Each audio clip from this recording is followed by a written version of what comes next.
Hey, Steve Linder here. I want to send out a quick message to all of our friends that just got done joining us here in Harlem at the two-day event that we just did.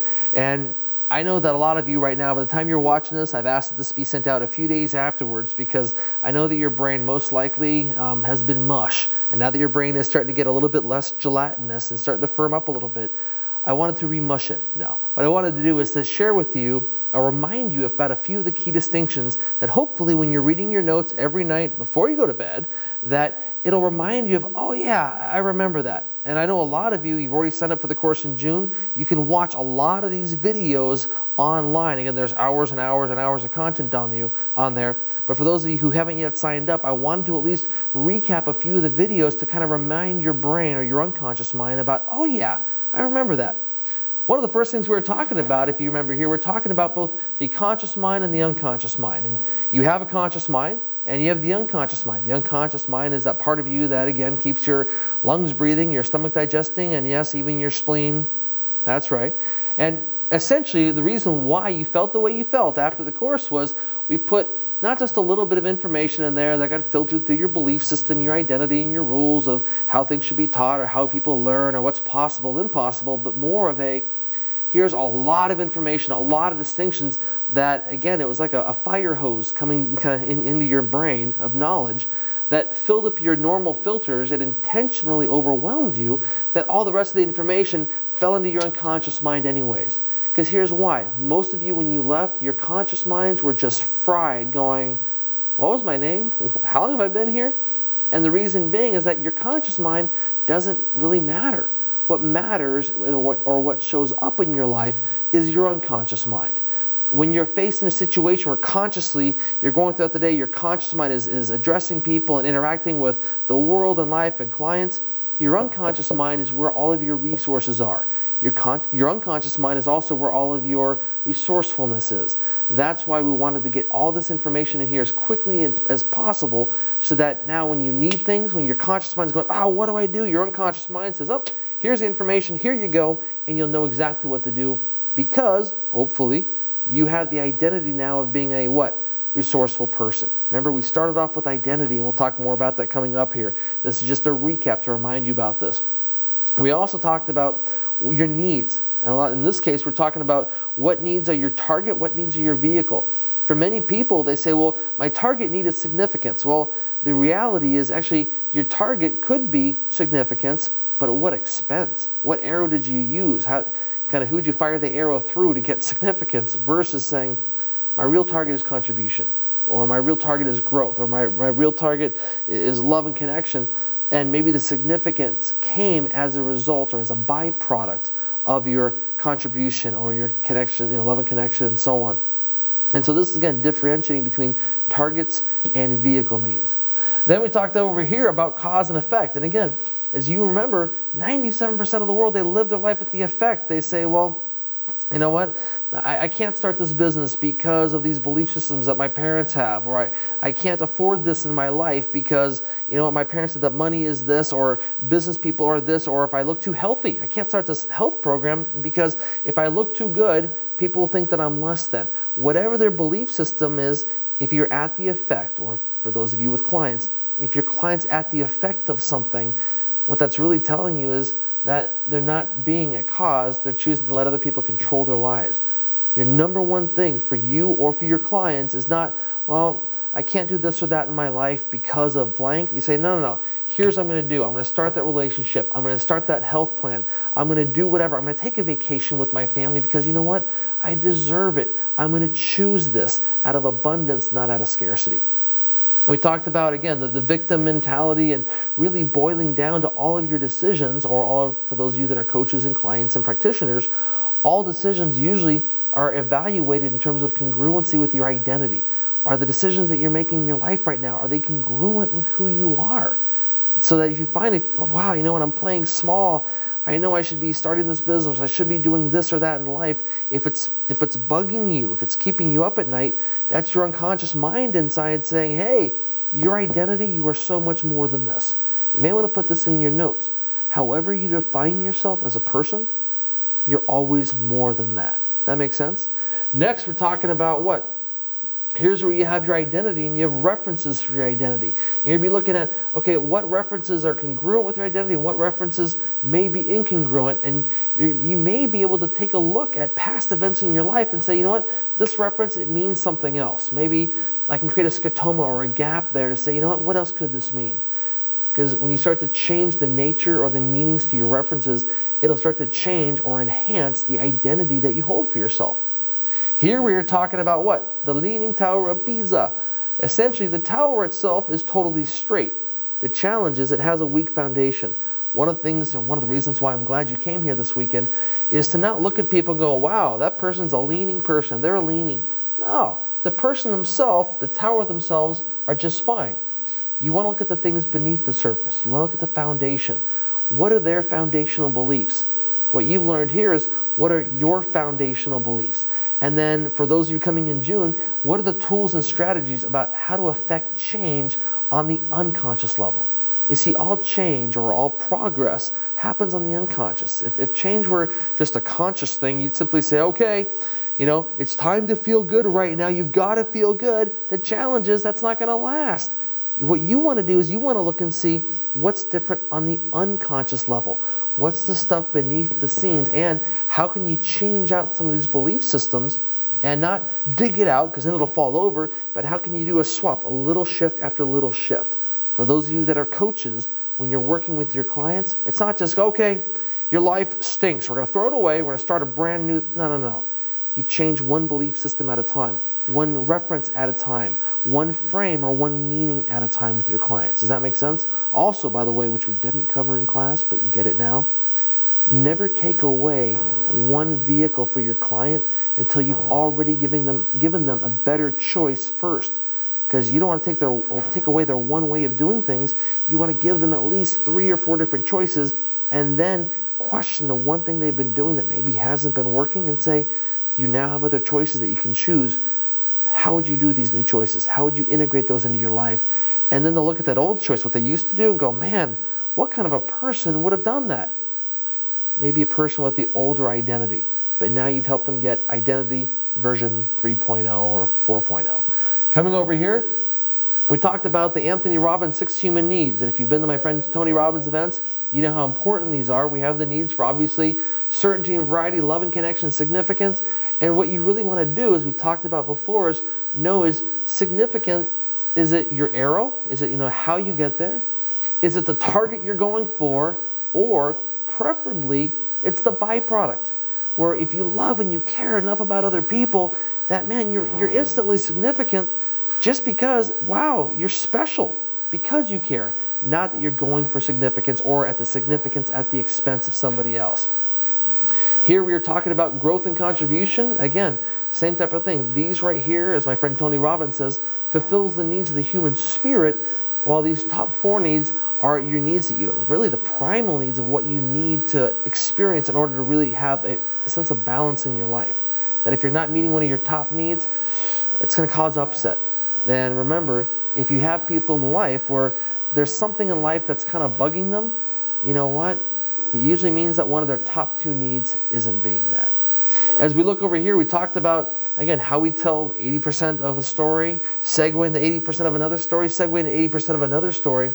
And at first, your brain's going, my God, is he ever going to finish that story? Well, for every open loop that's open, when I give you a new piece of content, your brain will have to reevaluate it, going, ooh, is it the end of that story, or that story, or that story? Remember that? And then at the end, for most of the stories, I close the loops, where your brain went, oh, good, I have a sense of completion. Because if I didn't, I couldn't leave the country because you all want to kill me, because what's the end of the story? Well, that's why I closed most of these loops. The open ones, you'll get to maybe find out about that in June. Coming right over here, we talked about the structure of secondary gain. This is where, again, when people are doing things where, man, there's some things missing in my life, but I can compensate for it by this. Everything's fine because I was experiencing this pain. This is on the effect side. I was experiencing the effect of not being happy, but because of what I'm doing over here, it negates it. It puts me back at normal again. The challenge is, while you may feel, quote, normal, it's a lot of stuff going on inside. Or some people, not you of course, or hopefully not you anymore for some of you, where something's going on, and instead of looking at how can you compensate, you were looking at, how can I cover it up? How can I put a lot of something over here, whether this is, illegal drugs or illegal drugs, who knows? Or maybe it's addictions to anger or alcohol or whatever it is that you're thinking, well, because of this minus 500, because of this pain in my life, I'm going to compensate with this over here by shopping or whatever it is, and look at the benefit of my life. Look at how it shows up. And you may see people where they've got some minus 500 going on in their life, and you know what to do to serve them, but their brain's going, well, if I get rid of this, that means I get rid of this, which means I don't really need this anymore, which means I get rid of this final result of the 9,500, and I go back to just my life? I'm going to hold on to this problem. That's what's called secondary gain, where people, again, they feel they have more benefit by holding on to a challenge than they do feel that they'll have by getting rid of it. And again, when you change anything over here for your client, you're at the cause. When you're covering something up or looking at the symptoms, or the symptomology as we call it, you're looking at the effect. We talked about over here about knowing that before you start any project, you have one way on how to do something. Most people, even people that were here, one of our students here, she was saying, I want to do this. Actually, I want to do the event in June. But, I'm a teacher. And you remember who we're talking about. And she's saying, well, I can't do this. There's something that was blocking her. And all that I did, I didn't say, you got to come. You have to come. Well, no, I know the value of all this stuff. Hopefully you've been here this week and you know the value of it. What I asked her is I said, what other choices do you have? What other ways? Can you maybe find a substitute? Can you maybe show how I can take this information and I can help teach other teachers this same material? Essentially, for all of your clients, your outcome is to increase choice. Give your clients options, and then they can say, yeah, this one way still won't work, this one vehicle, but I have so many other choices. Now also, before you start a project or a business, a health program, relationship, whatever it is, always have multiple options on how to experience whatever it is that B represents for you. And most importantly, know the purpose behind it. Know why you're doing it before you start. Don't go on one plan and go, oh my gosh, this one way isn't working. I'm freaking out because I'm not getting this, and I have to now come up with whole new ways of doing it when I'm in a state of upset and angst. Why? Because your emotions are high. When your emotions are high, your resourcefulness drops. You're not thinking clearly. So what you want to do is say, you know what? I'm going to make this decision out of clarity and out of choice. And if this one way isn't working, I'll find another way if you have a strong enough reason for doing it. Many people in life, they say, yeah, I want to do this. I want to get healthier. I want to change my finances. I want to. But I look at what they do operationally. And for some of you, you have clients like this, or sometimes you need to lovingly kick your clients in the butt to say, look, it's time for you to make a shift. It's time for you to live up to your true identity of getting whatever it is that your client wants in life. We're talking over here, this is near the end of the day, I'm talking about cross-contextual, how strategies are cross-contextual. Strategies in one area of your life can actually benefit you in other areas, and if you're stuck in one area of your life, that maybe the solution to the challenge resides in a different area of your life. Remember over here, we're talking about the hierarchy of relationships, of where do you invest your time and your energy. And this is where you realize that each level of your life, you're going to have a different hierarchy of relationships. The people who the person who you want to be, that person is going to be hanging out and interacting with different people than maybe you are right now. Some of them may grow with you, and some of them, while they may be part of your cabinet right now, as you grow and you expand your identity, they may no longer be cabinet. They may still be a peer, but your cabinet's going to hold you to the higher standard that your current cabinet just doesn't understand yet. And maybe that's why there's part of your peer group instead of a cabinet group. We're talking here, you remember, about what? About the NLP communication model, where events come into your life at 2 to 4 million bits of information per second, and you have to can only process 234 bits of information per second in bite sizes or chunks of 7 plus or minus 2. And those pieces that come in, they form what's called your IR, your internal representation system, how you internally represent the outside world or the outside events. And that IR, combined with your state, your physiology, if you're eating enough or sleeping enough or drinking enough water, and get some water in case you're getting a little bit parchy right now, your IR and your body affect your state. The state that you're in helps dictate the behavior that you're going to show, and your behavior impacts your results. So if you're not liking your results, look at what you're doing. If you're not liking what you're doing, look at what state you're in. If you're like, oh, this stinks, you know what? Change your state, change your body, change what you're focusing on, and that's going to change the results. Ultimately, everything inside of your head, you are at cause for. Everything outside, your results, these are the effects. Effects from the outside world in terms of events that you notice or interpret. These are the effects of your behaviors that you choose to run. We're talking here about the neurostrategy math. Remember this? About the 8 different levels. And again, all the odd numbers create energy. All the even numbers sacrifice energy to the system. You remember that? You remember here about having SMART goals. Remember, specific, measurable, actionable or achievable, realistic, and time-driven. Here we're talking a little bit about spiral dynamics. Here, like my friend Keith Cunningham says, instead of having somebody or in your own life where you have good days and bad days, good days and bad days, good days and bad days, and this line equals your identity, you remember, as Keith says, doing the ordinary things consistently will produce extraordinary results. It may not be that sexy in the beginning. You may be, but look, if I can do this.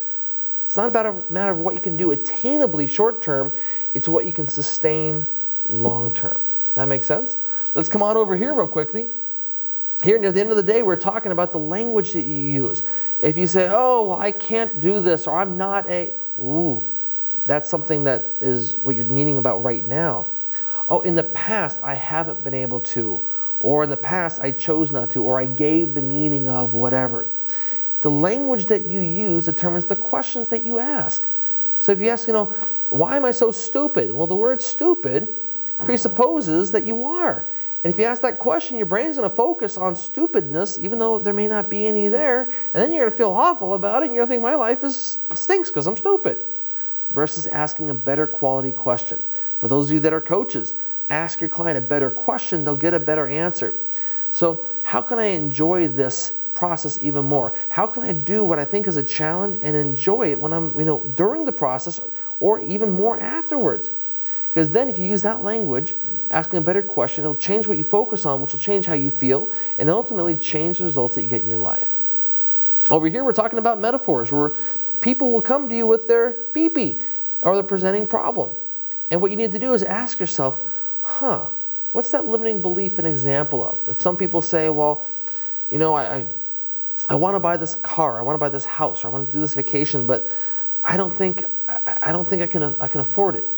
Well, maybe what you can do is ask us, what's this an example of? Maybe it's an example of people thinking they don't deserve to have nice things in life. So you can maybe look for what's another example of that.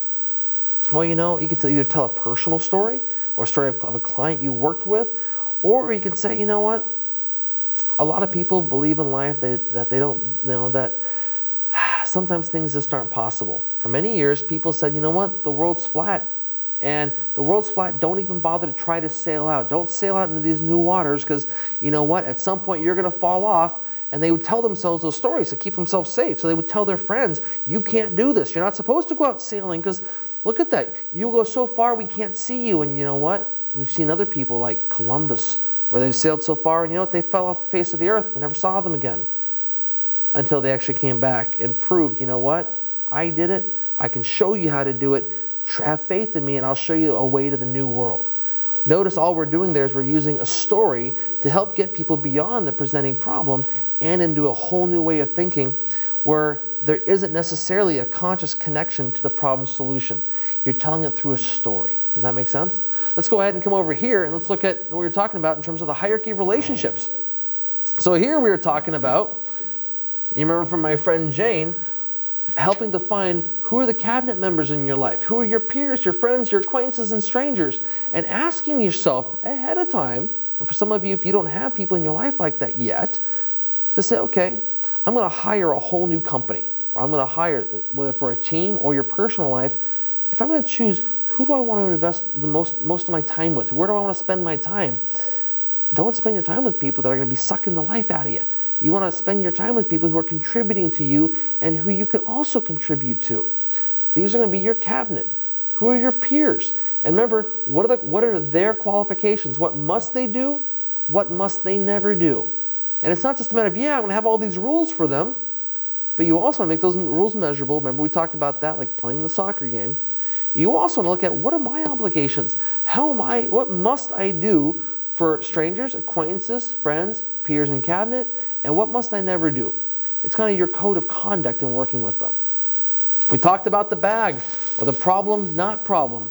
And sometimes when people, when they're inside of the bag, all they see is the bag. And the first step is to pop the barrier, to basically go from unconscious incompetence of there's nothing else outside of my BS or my belief system, to popping a little hole and saying, I see there's something else out there. Now I'm consciously incompetent. I'm consciously inside this bag. And then just using a little bit of effort, getting out of the story about why you can't do things in life and say, you know what, with a little bit of effort, I can get my head out. I can think more clearly now. But most people stop there.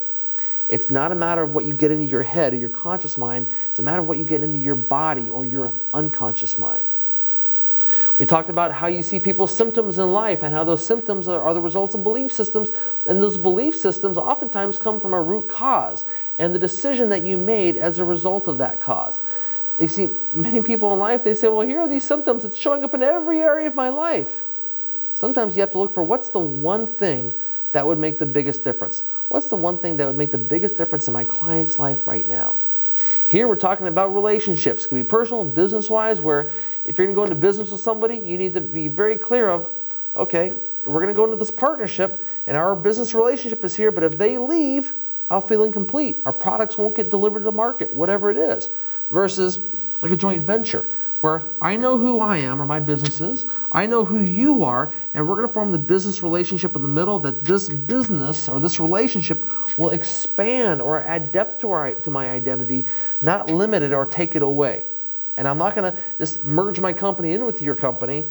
I need to know who I am first. Then we were talking about PARB. This is a key one.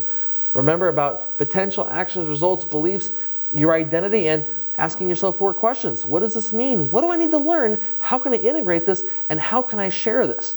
That if you get a negative result asking, what does this mean? It makes it just 5. Not -5, not +5, just 5 units of energy. But when you look for the positive learning, that's great. And then how many different areas or contexts of my life can I integrate that? Well, if you can integrate it, say, in 4 different areas, well, +4 times just 5 is +20. +20 times sharing it with maybe 10 people, that's now 200 units of positive value. Notice how asking 4 questions, you just took what was a negative thing that maybe was your story or whatever. Now, wow, this is actually going to help me add 200 units of value to other people and yourself. Come over here. This was the big one. This was, again, looking at your life of where are you? Is everything going okay? Or you're realizing, man, you know what? Things are going to change. Or, you know what? I'm in incredible amounts of pain right now. Or, you know what? I'm stuck down here because my identity hasn't shifted. You shift your identity, your behaviors will shift because you'll have to have behaviors that are consistent with your true identity, and not to confuse change with progress, because change, you're still inside of the old identity level. Progress is where you start to go, oh my gosh, I'm getting better results than I thought possible. This is great. Look who I'm becoming now, my new identity.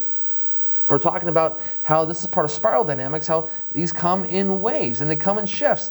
And just when you think you've made it to the next level, guess what? Life, the world, the universe is going to create new opportunities for you to learn and new opportunities for you to grow.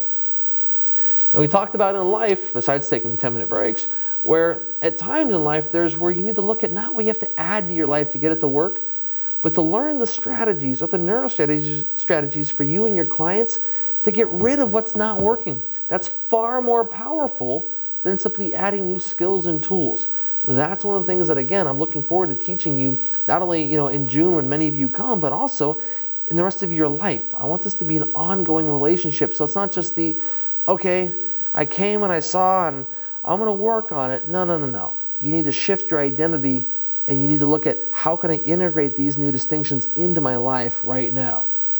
And finally over here, we're looking at how do you meet your needs, your 6 human needs, with your 8 different values levels on the different plane. You see, many people in life, what they do is they say, yeah, you know what?